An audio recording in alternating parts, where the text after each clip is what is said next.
Hello दोस्तों, चलिए आज पेपर हुआ था क्लास 10th का। उसका आज हम सॉल्यूशन देखेंगे। और ये हमारे पास है गणित का स्टैंडर्ड वाला, है ना। इसे हम ऑब्जेक्ट देखते हैं, ठीक है। चलिए स्टार्ट करते हैं। ये देखिए, यदि रेखाएं समांतर हैं तो उनके अपरिमित रूप से अनेकल होते हैं क्या। तो देखिए यहाँ इंग्लिश लिखा है, if a line are parallel then there are the infinite many solution. तो आप देखिए, लाइन अगर पैरेलल हैं तो ये लाइन कभी भी मिलेंगी नहीं एक दूसरे से, तो इसके कोई भी हल नहीं होगा। मतलब नो सॉल्यूशन होंगे इसके आंसर, क्या होंगे, नो सॉल्यूशन। नो सॉल्यूशन मतलब कोई भी हल नहीं होगा। जब कोई भी हल नहीं होगा तो जबकि ये क्या बोला है, ये बोला है अनेकल, इसका आंसर क्या हो जाएगा, गलत हो जाएगा। ठीक है, तो पहले आंसर क्या है, असत्य है। दूसरा पढ़िए, द्विघात समीकरण A X square plus B X plus के सी बराबर जीरो, जहाँ ए की वैल्यू जीरो के बराबर है, बराबर नहीं है, मतलब ये द्विघात समीकरण नहीं हुआ अगर हमने जीरो रख दिया तो कोई भी वास्तविक मूल नहीं होते हैं यदि बी स्क्वायर माइनस के फोर ए सी बराबर बड़ा है जीरो से। देखिए, बी स्क्वायर माइनस के फोर ए सी बड़ा जीरो से होता है तो उसके मूल वास्तविक होते हैं। कैसे होते हैं, वास्तविक होते हैं और अलग अलग होते हैं। कैसे होते हैं, अलग अलग, डिफरेंट होते हैं। ये लगा देखिए, quadratic equation A X square B X plus C has no real roots if B square minus के four A C equal to zero. तो ये कंडीशन गलत लिखी हुई है। कंडीशन ये होती है नो रूट्स के लिए, बी स्क्वायर माइनस के फोर ए सी का मान छोटा हुआ जीरो से, क्योंकि नेगेटिव हुआ तभी इसके रूट्स कैसे हुए, इमेजरी होते हैं, यानी काल्पनिक होते हैं, इसलिए ये भी क्या हो जाएगा, गलत हो जाएगा। ठीक है, चलिए नेक्स्ट देखिए। ये बोला कि 2 4 8 16 एक समांतर श्रेणी है क्या। मतलब बताना है कि ये एपी है कि नहीं है, अर्थमेटिक प्रोग्रेशन है कि नहीं। तो ध्यान से देखिए, इनमें अंतर देखिए, यहाँ अंतर 2 का आ रहा है, यहाँ अंतर 4 का आ रहा है, यहाँ अंतर 8 का आ रहा है। जबकि यहाँ पर देखिए इसका सार्वंतर, मतलब इसे बोलते हैं कॉमन डिफरेंस। कॉमन डिफरेंस का सेम नहीं है, इसका मतलब ये एपी नहीं है। जो कि क्या बोल रहा है, ये समांतर श्रेणी बोल रहा है, इसलिए क्या हो गया, ये गलत हो गया। ठीक है, चलिए नेक्स्ट देखिए। नेक्स्ट बोला कि प्रेक्षक की आंख से प्रेक्षक द्वारा देखी गई वस्तु के बिंदु को मिलाने वाली रेखा को दृष्टि रेखा कहते हैं। इसमें देखिए, the line of the side, line of the side जो होती है वो बोला है कि is drawn from the eyes of the observer to the point of the object that view the observe. तो एकदम बात ये सही है, इसी हम बोलते हैं लाइन ऑफ द साइड। क्यों, तो आपने बताया था कि कोई अगर व्यक्ति यहाँ खड़ा हुआ है और ये किसी ऑब्जेक्ट को देख रहा है तो ये इमेजिंग लाइन होती है, काल्पनिक रेखा होती है, जिसे हम क्या बोलते हैं, दृष्टि रेखा बोलते हैं। इसलिए ये बोला एकदम मतलब सही होगा। ठीक है, नेक्स्ट देखिए, पहले हिंदी में देखिए। वृत्त की स्पर्श रेखा स्पर्श बिंदु से जाने वाली त्रिज्या पर लंब होती है, ये तो थ्योरम है पूरी। The tangent to the circle perpendicular to the radius through the point of contact. सही बात है, अगर किसी सर्कल में अगर हम कोई एक स्पर्श रेखा खींची है तो यार यहाँ बिंदु से जाने वाली जो रेखा होती है वो हमेशा इसमें क्या होती है, परपेंड होती है, यानी लंब होती है। तो एकदम सही है ये वाली बात, तो एकदम सत्य है ये। दूसरा देखिए, ये घटना से आ गया, प्रायिकता से आ गया। किसी घटना की प्रायिकता अगर P प्लस P बराबर क्या होता है, 1 होता है, तो एकदम ये फॉर्मूला ही दिया हुआ है। ठीक है, तो एकदम सही दिया, सत्य है। तो इसका मतलब क्या है, हमारा पहला सत्य, दूसरा सत्य, तीसरा सत्य और लास्ट के तीनों सत्य सत्य होते हैं। चलिए ये हो गया। अब इस पर आइए एमसीक्यू पे।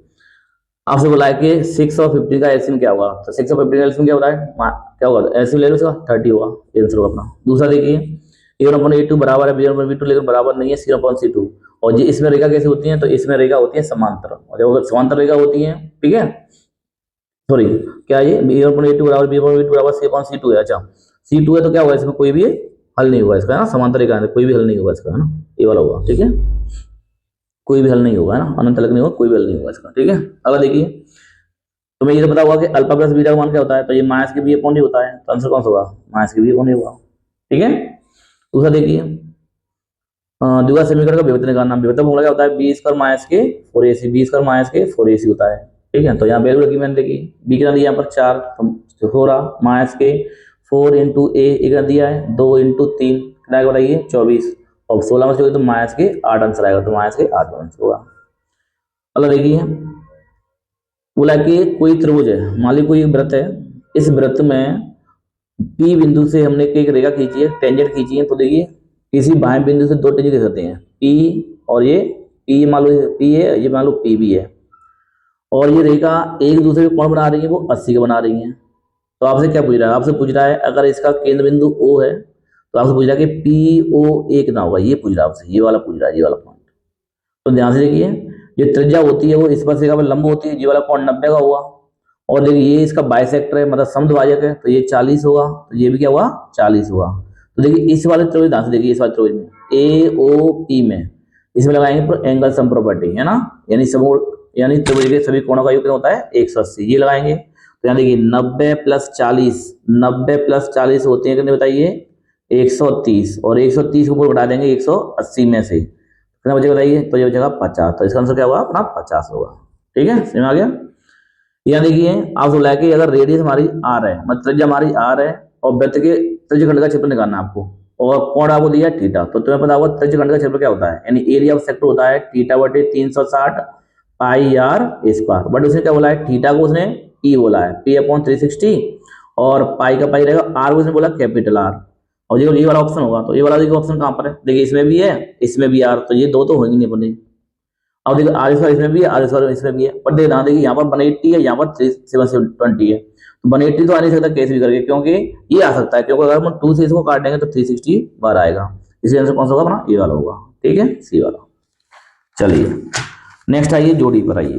ठीक है, जोड़ी देखिए, ये वैल्यू क्या होती है? 1 माइनस के साइन स्क्वायर थीटा। तो पता है 1 माइनस साइन होता है cos स्क्वायर थीटा, स्क्वायर से ये स्क्वायर हट जाएगा, तो आंसर क्या आएगा? cos theta. तो इसका आंसर क्या होगा अपना? cos theta. वो आज मैच कर लेना कौन सा हुआ देख लेना। ये साइन थीटा सेक थीटा, सेक का उल्टा होता है, तो 1 अपॉन cos थीटा हो जाएगा, और ये हो जाएगा क्या? cos theta. cos थीटा से cos थीटा कट गया, तो आंसर क्या आएगा? 1 आएगा। इसका आंसर क्या आएगा? 1। देख लेना आप। cos 30 देखो 10 30 का उल्टा हुआ तो क्या हुआ? रूट में 3 आंसर होगा अपना इसका। ये क्या है? शंकु का आयतन। वो आपसे बोला है वॉल्यूम ऑफ कौन पूछ रहा है। वॉल्यूम ऑफ कौन क्या होता है? 1/3 पाई आर स्क्वायर एच। ठीक है, ये बोला बेलन का आयतन, मतलब वॉल्यूम ऑफ सिलेंडर, तो ये होता है पाई आर स्क्वायर एच होता है। अब बोला है अर्धगोले का आयतन, मतलब वॉल्यूम ऑफ हेमिस्फीयर, अर्धगोले का आयतन जो होता है 2/3 पाई आर क्यूब। चलिए मैच हो गया। अब मैच कर लेना, मैंने खुद आंसर दे दिया। इस बार आते हैं पर 1 वर्ड पर आते हैं। देखिए यहाँ पर ये बोला है कि द्विघात समीकरण ax का प्लस bx प्लस c, मतलब आपको एक क्वाड्रेटिक इक्वेशन दिया है, इसका वो पूछ रहा है डिस्क्रिमिनेंट का फॉर्मूला, यानी विभक्ति का सूत्र पूछ रहा है। तो विभक्ति का फॉर्मूला क्या होता है? d बराबर होता है b स्क्वायर माइनस के 4ac। यहाँ देखिए प्रथम n धन पूर्णांक का योग ज्ञात करने का सूत्र बताना है। अब देखो ये सूत्र होता है, वैसे तो ये होता है n + 1/2। अब आया कैसे? तो आपसे क्या पूछ रहा है? आपसे पूछ रहा है धन पूर्णांक संख्या, यानी आपको पूछ रहा है पॉजिटिव इंटीजर नंबर पूछ रहा है, और पॉजिटिव इंटीजर नंबर होते हैं 1 2 3 4 5 ऐसे होते हैं। अगर हम निकाल रहे हैं, अगर तुम्हें पता होगा एबी का फॉर्मूला क्या होता है, जो होता है एस एन होता है n/2 ब्रैकेट में 2a + n-1 * d। तो यहाँ ध्यान से देखिए, यहाँ a बना 1 होगा और d कितना होगा बताइए? d होगा 2 में से 1 घटाएंगे कितना आएगा? 1 आएगा। और ये वैल्यू यहाँ पर रख दीजिए, n/2 ब्रैकेट में 2 × a कितना दिया है? 1 प्लस n हमें नहीं पता। ठीक है, और d कितना दिया है? d तो पता है ना 1 है, ये भी 1 है, तो कितना आएगा? n/2 आएगा 2 + n-1 * तो गुणा करेंगे 1 से तो n-1 ही आएगा। तो देखिए कितना बचेगा यहाँ पर? ये बचेगा n/2, और देखिए n का n लिखा है और 2 में से 1 गई तो 1 बचेगा। तो आंसर क्या बन गया? देखिए n/2 n+1, तो ये n/2 n+1, तो ये आंसर हो जाएगा। ठीक है, दूसरा बोला है कि मूल बिंदु और बिंदु, ये वाला बिंदु से बीच की दूरी बताइए। मूल बिंदु के कोऑर्डिनेट क्या होते हैं बताइए? 0 0 होते हैं, बताइए तुमको। और बिंदु को दिया 3 और 4। तो आपसे बोला कि इनके बीच में डिस्टेंस क्या होगी, तो डिस्टेंस फॉर्मूला लगा दी इसके अंदर। 3 में से 0 जाएगा तो 3 का स्क्वायर आएगा, 4 में 0 जाएगा तो 4 का स्क्वायर आएगा। 3 का स्क्वायर होता है 9 और 4 होता है 16। ठीक है, तो कितना आएगा बताइए? रूट में 25 आएगा, 25 का होता है 5 का, इसी आंसर क्या आएगा? 5 होगा। ठीक है, कोई दिक्कत? चलिए यहाँ पर अब बोला कि अगर थीटा हमारे कोण हमारे पास थीटा है और त्रिज्यखंड के संगत चाप की लंबाई पूछ रहा है। बोला कि अगर मान लो कोई ये हमारे पास सर्कल है, बोला कि यहाँ पर कोई चाप है, इसकी लंबाई क्या होगी? तो आपसे पूछ रहा है लेंथ ऑफ आर्क पूछ रहा है, यानी चाप की लंबाई पूछ रहा है। और चाप की लंबाई क्या होती है बताइए? मैं तो बताया फॉर्मूला θ/360 × 2 पाई आर होता फॉर्मूला। देखिए लिखा है इसने बच्चे ने। फिर आपसे पूछ रहा है सर्वाधिक बारंबारता वाला वर्ग क्या कहलाता है, यानी highest repeated frequency. Highest repeated frequency वैसा क्या होती है? बहुलक होती है, इसीलिए से बोलते हैं मॉडल क्लास। क्या बोलते हैं? Model class. आप अगर आपने मॉडल क्लास तो अच्छी बात है, अगर मोड लगाओ तब भी सही है एकदम। ठीक है, तो मोड आंसर होगा इसका। तो बोला किसी द्विघात बहुपद के अधिक संख्या कितने शून्य होते हैं, मतलब आपसे बोला है कि अगर कोई हमारे पास क्यूबिक पॉलिनोमियल है और उसकी अगर डिग्री कितनी है? 3 है, तो आपसे कितने जीरो होंगे पूछेगा। तो मैंने आपको बताया कि अगर जितनी डिग्री होती है, जितनी घात होती है, उतने उसके आंसर होते हैं। अगर डिग्री 1 है तो एक आंसर होगा, 2 है तो 2 आंसर होगा, अगर 3 है तो 3 आंसर होंगे। तो इसका आंसर क्या होगा? 3 शून्य होंगे, 3 आंसर होंगे इसके। ठीक है, चलिए ये पूरा हो गया। अब आइए यहाँ पर स्थान पर देखिए ध्यान से। अब आपसे बोला है किसी द्विघात समीकरण का आलेख क्या होता है, इंग्लिश में बोलते हैं the graph of the any quadratic polynomial. मैंने आपको पढ़ाया था कि लीनियर ग्राफ जो होता है क्वाड्रेटिक पॉलिनोमियल वो हमेशा ग्राफ बनता है इस तरह से। तो ये जो होते हैं अपना ये वाला, ये से बोलते हैं हम पैराबोला। क्या बोलते हैं इसको? पैराबोला। पैराबोला बोलते हैं, बताना कि द्विघात बहुपद का आलेख कैसे होता है? हमेशा परवलय होता है। कई बार बताया मैंने तुमको, कई बार। ठीक है, फिर आपसे बोला है सभी वर्ग, यानी आपसे बोला है all square R. All square कैसे होते हैं आपके चैप्टर में क्या है, एक सिमिलरिटी है तो क्या हुआ, सिमिलर होगा, यानी क्या हुआ, समरूप होगा। हिंदी में समरूप होगा, इंग्लिश में क्या बोलेंगे, इसको सिमिलर बोलेंगे। फिर आपसे बोला है कि एक पी दी है आपके पास ये वाली, और इसका अंतर पूछ रहा है आपसे, क्या पूछ रहा है, अंतर। तो देखिए घटा दीजिए, 7 से कितना जाएगा, -12, कितना आएगा, -5 आएगा, आंसर है -5।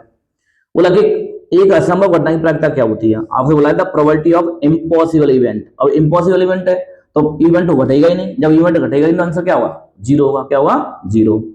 फिर अगला बोला है किसी वृत्त की स्पर्श रेखा उसे कितने बिंदुओं पर पीछे करती है। अब देखिए ध्यान देखिए, कोई वृत्त है, मान लीजिए कोई सर्कल है, और अगर इस पे हमने एक स्पर्श रेखा खींची तो ये वृत्त को कितने बिंदु पर काट रही है, बताइए, एक ही बिंदु पर काट रही है, इसलिए क्या हुआ, एक बिंदु पर काटेगी, बस आंसर हो गया बना। रेखीय समीकरण जिसका कोई हल नहीं होता है, रेखीय समीकरण का यूं कैसे कराता है, क्वेश्चन बोला है कि आप pair of linear equation which has no solution is called a pair of equation. और बताइए नो सॉल्यूशन कब होती है, जब रेखा कैसी हो, समांतर होती है। और जब रेखा समांतर होती है तो क्या एक दूसरे मिलेंगी कभी, ये कभी नहीं मिलेंगी। जब कभी नहीं मिलेंगी तो कैसे होंगी, ये असंगत होंगी, और असंगत होने से क्या बोलते हैं बताइए, इनकंसिस्टेंट। तो ये कैसा होगा, इनकंसिस्टेंट होगा। कैसा होगा, इनकंसिस्टेंट। ठीक है, चलिए ये हो गया पूरा, चलिए ये पूरा सॉल्यूशन होगा। धन्यवाद। ठीक है।